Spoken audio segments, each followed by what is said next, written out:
Hi, this is Jeff McGovern, the Pest Coach. You are listening to the world's #1 training pest control podcast. Pull out your hose and grab your can. We're about to integrate another Pest Geek podcast. Hi, everybody. Frank Hernandez here, and welcome to the Pest Geek podcast, bringing you the latest information on pests, products, and politics from today's leading industry sources to help you start, manage, and grow your pest control business. Hey, welcome back. Welcome back to another edition of the Pest Geek podcast. I am your host, Frank Hernandez, here every day discussing all things pest. And I want to remind everybody to join the Pest Geek Society. Join the revolution of what's happening in the pest control industry. Join us on Facebook, Pest Geek Podcast Listeners Group. We're also on Twitter. We're on YouTube, pestgeekpodcast.com. Join us. Join in on the conversation. Let us know how we're doing. Let us know what you need to be more successful. Contribute, engage. And now here's Jeff McGovern with today's topic. Thank you, Frank. Folks, this is Jeff McGovern, the Pest Coach, coming to you on the latest edition of the Pest Geek podcast. The last time we got together, we talked about commercial accounts, a little bit about prospecting, what to do, and that kind of thing. And I thought I'd expand on that a little bit because I realize there's an awful lot of PMPs out there, particularly the smaller companies, that are very hesitant to call on commercial business. They're hesitant because, maybe it's part of a large national chain and you drive past and you see the national pest control companies out there doing the service and you say to yourself, I got no chance for this. Or maybe you think, it's aggravating. I don't want to get involved. They're not priced properly. I can't get in there. I can't do the work. It doesn't fit my schedule. But you know what? You need to start calling on these places because there's a lot of different kinds. It's not just restaurants. It's not just fast food. It's electronic stores. It's exercise facilities. It's dry goods stores. It's clothing stores. It's all type of places that are out there just screaming for good pest control service. Because the reality is all pest control services are delivered by the ladies and gentlemen behind the wheels of those route trucks. National companies and one-man companies, it all boils down to the same thing, the quality of the person behind the wheel of the truck. The large companies have good ones. The one-man companies have really good ones. But you know what? There's no reason for you to feel any less than a national company service person or technician. Just go in the door and ask for the business. It's not that tough. Just carry the business card in your hand, present it, and say, I'm very interested in having you folks as a customer. Because you know what? You may have residential accounts that are part of your business now and they work there. And come to think of it, that's not a bad thing to do, is it? To ask for referrals from your residential customers to their places of employment, because you may find out they have terrible problems.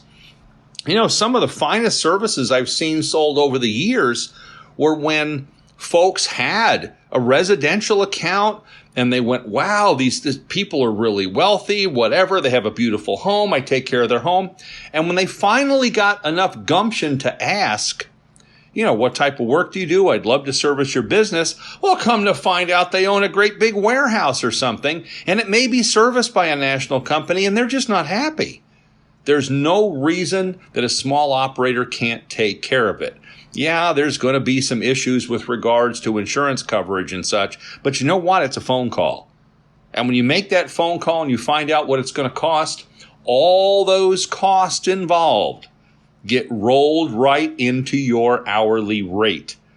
And the hourly rate is what you need to charge so that your company and you make a profit. You can grow your business. You can feed your family. You can send your kids to college. Whatever it is, you make sure that your hourly rate covers all your expenses and adds a good profit in there for growth and for the future.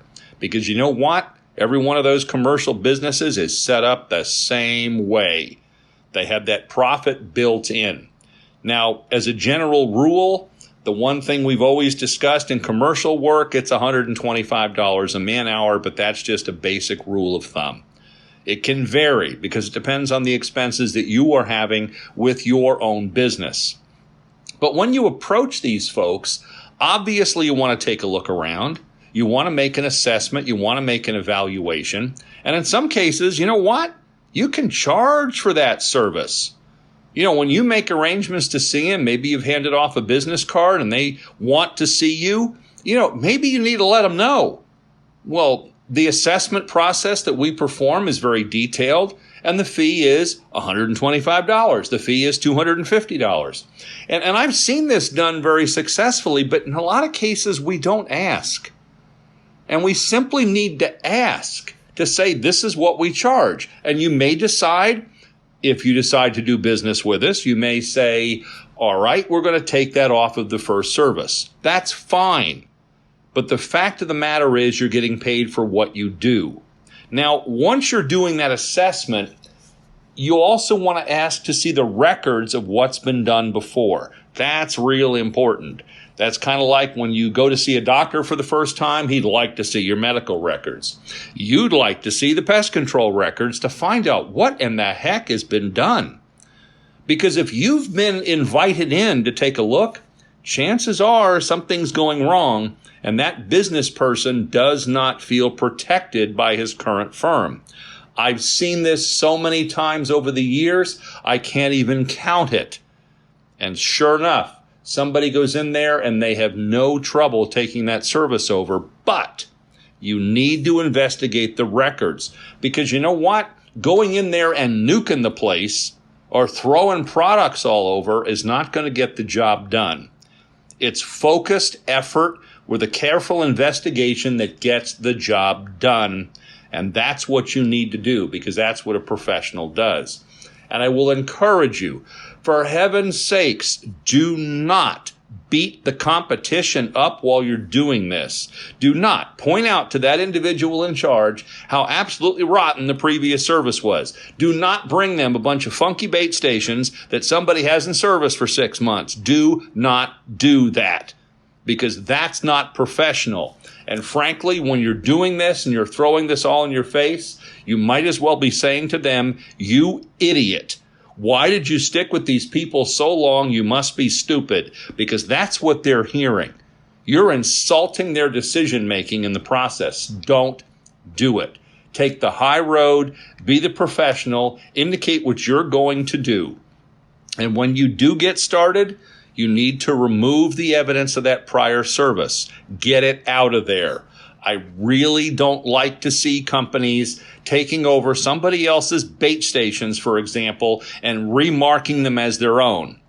Even if the company you're going into so-called owns them, in a lot of cases, these things are imprinted with somebody else's name. Do you want to really put a sticker over it and take over the service in that fashion? Or do you want to be the professional and put out the proper stuff? That's how you do it properly. I know that's tough, but sometimes we have to do that. Now, once you take over this business, set up the proper log system so that everybody knows what's happening. And as you're setting up this log system, you also want to set up a meeting with the employees so that they know what's going on. Get the cooperation of the owner or the manager of the facility, and set a meeting up with everybody so you're all on the same page and you're all on the same team, so that nobody panics when they see something. Because the reality is, what you're there for is to prevent infestation. You cannot prevent introduction in many cases. Infestation you can. But preventing introduction is almost impossible, particularly with some insects that come in with shipments. They come in with employees. They come in with clients. In the cases of restaurants, they get brought in. What you have to do is make sure that introduction never turns into an infestation. And by having an entire team of people and you're all making the proper observations, things are going to get done properly. So you know what?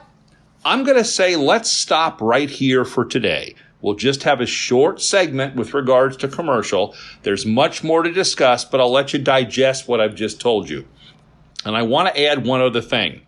Today I had the opportunity to visit Real Fleet Solutions in Cocoa, Florida. Spent a couple of hours up there, and let me tell you, the vehicles that I saw, the equipment that I saw was absolutely fantastic. Gear and equipment designed for the PMPs by PMPs, positioned for PMPs in the vehicles so that everything goes smoothly. These folks engineer to the nth degree. I was absolutely blown away by what I saw. And in fact, the Transit that we just bought for the resource shop, for our business as the pest coach, for shows and things like that, I'm going to have some refitting done to my Transit by Real Fleet Solutions so that my job is a lot easier. And I've talked to Frank about this, and we're going to go ahead and set up an interview with John Riley from Real Fleet Solutions so that you folks can hear what these folks are capable of doing. It's absolutely fantastic. And so with that, I'll turn it back to Frank. This is Jeff McGovern, the Pest Coach. You folks all take care.